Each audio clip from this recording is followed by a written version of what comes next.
I have a program. I know how I want to help people or what I want to help people with. It's just a matter of actually doing the do kind of thing. Okay. Okay. Awesome. So let's talk about this then. Let's take this example of you having this program already. My question is, are you excited about doing this masterclass as like a launch into your program? Because one thing that, and I can totally speak to this, being a sacral generator is I had to decondition a lot of last year when I was growing my business of like, oh, this is what I should do. Oh, I should do a masterclass into this program because then they're going to see the value and then they're going to want to sign up for the program. But I wasn't actually excited about doing the masterclass. I was like, this feels like more work. It feels like I'm proving myself. Right. It wasn't like I'm literally excited to do this. If no one shows up, I'm still satisfied. Like that's the kind of energy that I'm like calling you into. Do you see the difference? Yeah.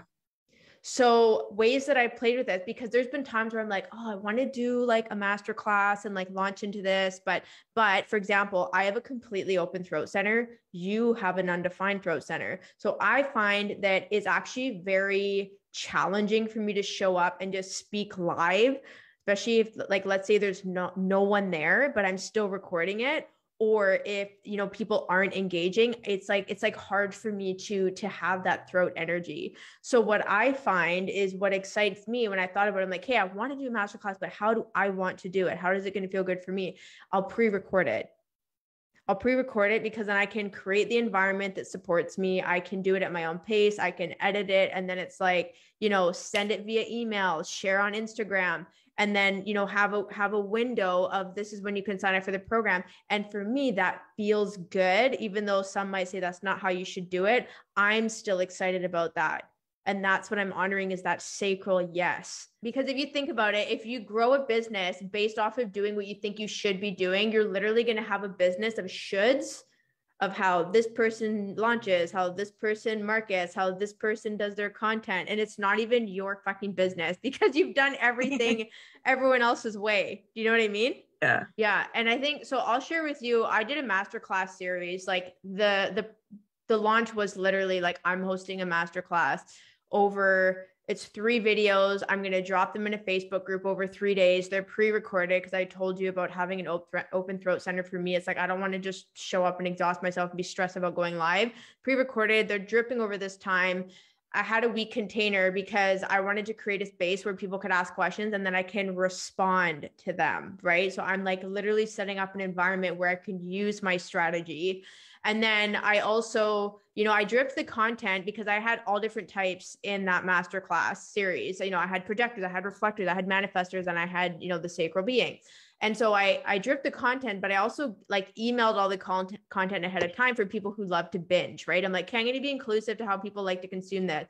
But I created that masterclass series and that structure in a way that worked for me, but it was flexible within it for other people. And the thing is, there's some people who didn't even engage that whole week, but they still had this series and they watched it like the next week, right? Because it was just like, how do people consume? But as first, what I made a priority was like, how do I like to show up? And I've thought about how you can even consider like, okay, what are ways that I enjoy engaging when other people are launching? And so I resonated with that. So I kind of did that, but in my own way of like, I'm doing it pre-recorded because I have an open throat center. If I was a manifestor, manifesting generator, I might want to speak live, but that doesn't feel good for me. So the point is, the big question to ask yourself is, how can I trust myself to create a launch that feels good for me and believe that it will work? I'm writing notes just so you know.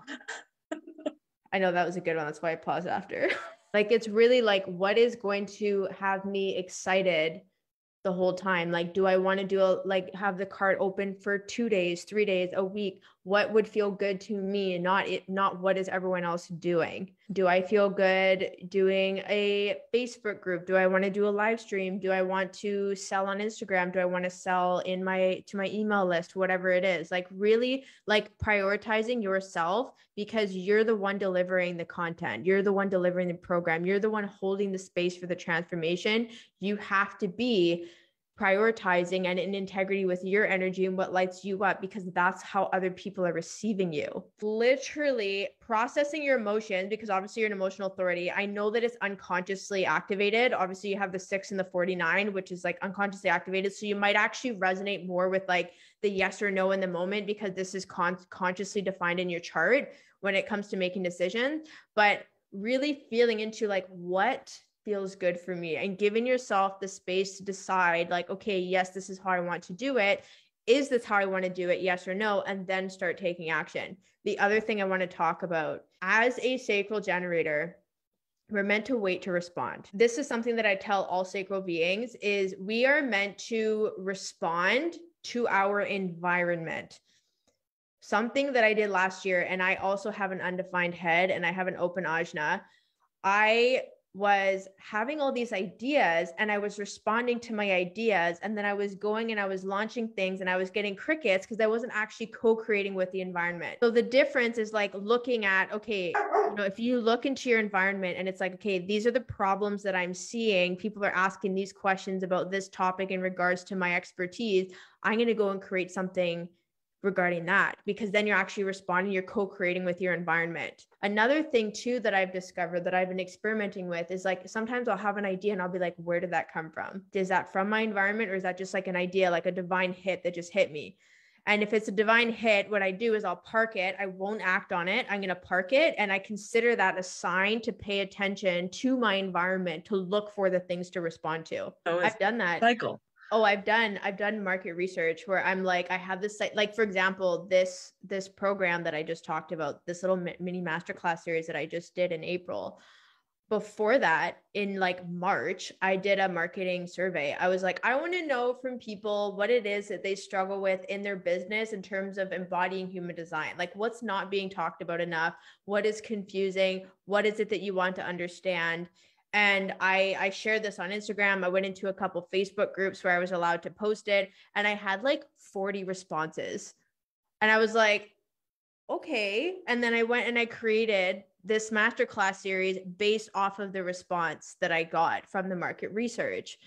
And I went into, so we both have defined G centers, right? So it's like trusting the environment that you go into, you're going to magnetize the right people. Like I went into human design groups that were entrepreneurial, people who could have businesses.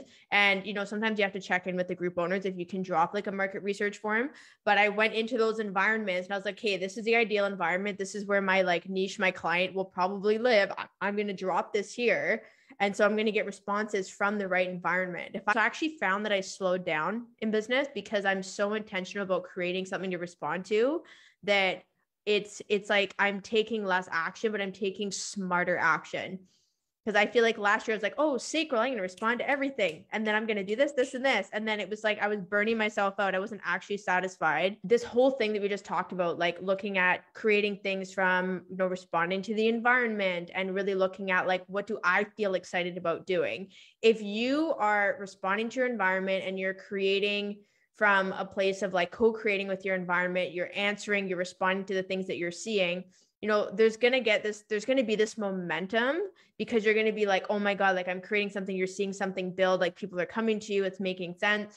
And so making sure that you prioritize your pleasure of like enjoying the process is what is going to help you magnetize people, right? That's going to help you sell, because it's like, this is what I'm doing. Your environment style, being an observer, means that you may not necessarily like to like have everyone watch you like behind the scenes of what it is that you're doing. But if you really honor the fact that your sacral is consciously defined and you also have a defined G center, when you're selling, it's like, you know who you are, you know the direction that you're going, you know what excites you, because you're going to be prioritizing that more rather than doing what you think you should be doing. That's how you're going to sell, right? This G center is your magnetic monopole, like you sharing and being excited, but sharing in a way that feels good for you, where maybe you don't feel like everyone's watching you. Because I'm observed, so I like sharing behind the scenes. I'm like, ooh, look at this Instagram post that I'm doing, look at this program that I'm working on, but I like doing that, right? So then it's again contemplating, it's contemplating like, how can I share my excitement and sell from this place of excitement as a sacral generator while also honoring the fact that I don't want to show my entire life of what I'm doing because that doesn't feel good for me in my environment. Like, here's an example. I'm going to do a post tomorrow that's going to talk about the impact of having a conscious or unconscious reflector chart and how that can shift your authority in human design. And how I created this was that I was seeing in the industry people starting to learn that they have an unconscious or conscious design. Like, so some people, they have an unconscious reflector side. And it's like, that's like the 1% of the population, right? So people are like, oh my God, like, what does that mean? When I look at having multiple layers of my human design chart, and I was like, I'm going to go and create a post to talk about what the impact is of having a reflector side to your chart. So then I go and I'm like creating this on Canva, and then I'm going to share it. So I'm responding to people, to the things they're talking about, to the questions that they have, the patterns that I'm noticing. It doesn't literally have to be like an invitation of someone asking you a question. You can look, and especially because you're a 3-5 profile. So if we look here, it's your process is going to be about experimenting, playing with things, like getting messy, getting in there. And then unconsciously with the 5 line, you're here to mentor and give your solutions and support to people, because you're here to be like a guide and a mentor, right? Through your experimentation. So that's why, when you look at how to create things, like, I'm creating this content, and then at the very last slide on this post, I actually talk about my masterclass series that I'm selling until the end of the month. But what I did was I gave value first. I was like, I love creating this post. I'm going to go and create this post. And then at the end, it's like, hey, if you want more of this, you want to learn more about conscious and unconscious charts, I actually have this masterclass that you can purchase and get more information. But I'm using my content. I'm using what I enjoy doing to sell. How can I sell from a place of pleasure? How can I do the things that I love doing and tie in selling? Like, for example, for me, I really love, I love email marketing. Like, I love writing weekly emails. I share my podcast episodes. I'll share an Instagram post. And then at the end, I'll be like, hey, you want to learn more about human design? Book a human design reading. But I'm like giving value, and then I'm like leading to work with me. But it doesn't feel like I'm just emailing, be like, do you want to book a reading? Do you get what I'm saying? It's like it's not straight sales. It's like, here's like an abundance of information and things that I've created, building a relationship with someone, and that sells for you. I want to talk about your conscious Mercury. This has to do with marketing. So your conscious Mercury is like what you're here to communicate. So gate 11 is in the Ajna Center. So if we look at the Ajna Center, is all about your perceptions, your beliefs, your thought processing, conceptualization. And so gate 11 is a very intuitive gate. So the shadow is obscurity, and then we have idealism, and then we have light. So it's like a very esoteric gate, but I'm going to bring some light to it, pun intended. So what you're here to do, and I feel like with the nature of your work, is like, people don't understand concussions, how the brain works. Like, they don't know. This is not common sense. This is things to learn, right? There's a lot of like uncertainty about this. Gate 11 is obscurity. So things like not making sense, like things kind of being, the way I describe it is like something is like fragmented, like there's an uncertainty, right? Because again, this is living in the ashram, which is all about certainty, perceptions, beliefs. Then we come into idealism, and it's like, how do we take these fragmented pieces and bring them into ideas and an understanding, right? Like building something new, creating a perception. And then the city of light is ultimately, because this is a very intuitive gate, people who have this defined is like, you're really going to be a visual person. Like, you can really see and almost have like archetypes and amazing metaphors and analogies and how you express things in life. And so when you come up into light, it's like, okay, you're talking about brain health, we're talking about the understanding of the mind, and you're bringing clarity to that. And even just the way that you were like, okay, I don't want to use mental because there's a bit of a stigma around it. Like, you're literally bringing light to the situation. Mm-hmm. So you're doing this like naturally. And the 3 line is all about trial and error, right? So maybe it's through and you also literally being a 3-5 in your main like sun and earth energy, is this like trial and error of like, okay, how am I going to explain, the fragmented pieces or misunderstandings around brain health and development and so on, and how am I going to bring these into ideas and share this with people so that they can understand. So this is what you're here to communicate. This is how you're meant to communicate. And then you having an undefined throat center is that the way that you communicate this will be fluid. You're not going to have a consistent way of explaining things. It's going to morph, it's going to change, it's going to reflect depending on the people that you're talking to. Like, let's say, just hypothetically speaking, you're speaking to a group of parents about their children. That tonality will be different with them compared to going in and doing a presentation to a grade 11 planning class that wants to learn about their brain and psychology and so on. Right? So that's the gift of having an undefined throat. Another thing I wanted to talk about is your core talent. Your core talent is your unconscious Mars, which is gate 1, and then the 6th line of being a role model. So your core talent is your core wound. So it's gate 1 is in your core wound, which is also your vocation, which is part of your Pearl sequence. So it's when you look at it's the last sequence, and it's the blue spheres that you see. It's also the end of the Venus sequence. So when you like, your core wound is like a common theme or wound that you're going to experience in life. And when you really embody this and contemplate this, it's going to bring a lot of clarity to you. And this is like your talent that you're going to share with the world. So gate 1 is the gate of self-expression, and it's part of the channel of inspiration. So the shadow is, so in your PDF, it says the shadow is entropy. So entropy is really about, things like a system, things not working, like just being out of alignment, essentially. And so when we look at that, and like, let's say, for example, like I want you to imagine a room in your house, and let's say it's a little bit chaotic, like it's disorganized, like you're like, oh my God, like you come in there and it doesn't feel good. But then then you like want to bring a freshness to it. So you like move things around, like, you allow yourself to be, you allow yourself to be creative and expressive of like, okay, I want to put this plant here. I'm going to move the couch this way. We're going to move this painting on the wall. And it's really about being creative with your self-expression. And that brings the gift of freshness. Okay. So obviously when you change a room around, or you shift something around in your life that felt like dusty or whatever, there's like this freshness, this clarity that comes with it. And then, we have the highest expression of beauty. And it's like, imagine bringing this creative energy to something that seems rusty or old or just not functioning and kind of bland.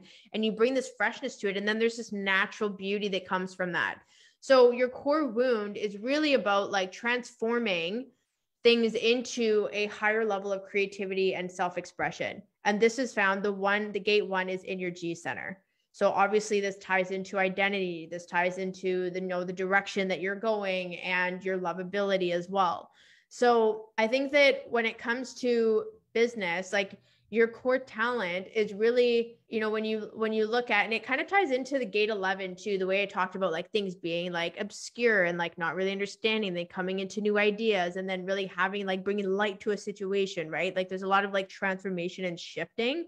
So, I mean, really it could be I can even hear this in your speaking of taking like the misunderstandings, the misconceptions, the disempowering language around brain health and so on, and really bringing that into like a new dialogue. Like, this is what I'm going to call it instead. This is how we can address it instead. Like, you're bringing a freshness to that rather than it being, when people say like mental health, mental illness, or they talk about things and there's just like this automatic bias of disempowering context. So you were literally, I was like listening to you. That's why I like started smirking so hard. I was like, you are literally embodying your conscious sun energy right now. So the shadow of gate 10 is self-obsessed. So it's like just being focused on oneself. Like, how do I look? How am I showing up? What are people going to think about me? And then the gift of naturalness is like, just like easing up. How can I just be without having to think I have to be a certain way, act a certain way, get it right? How can I just, this is the gate 10 is like is the only gate in the human design system that's about behavior, right? The love of self. How are you being, right? And the highest expression is being. So we go from naturalness to just simply being. And then you having the 3 line is like, there's going to be a lot of experimentation with this. And your G center is defined. So also like, obviously you're going to show up consistently, but you might notice that there's a bit of an experimentation while having a consistent flavor of yourself. But you're also going to be like sharing that energy with people. That's how you're really going to impact people, because that's your conscious sun. And that's like, you know, an energy that you have to make a really big impact with others.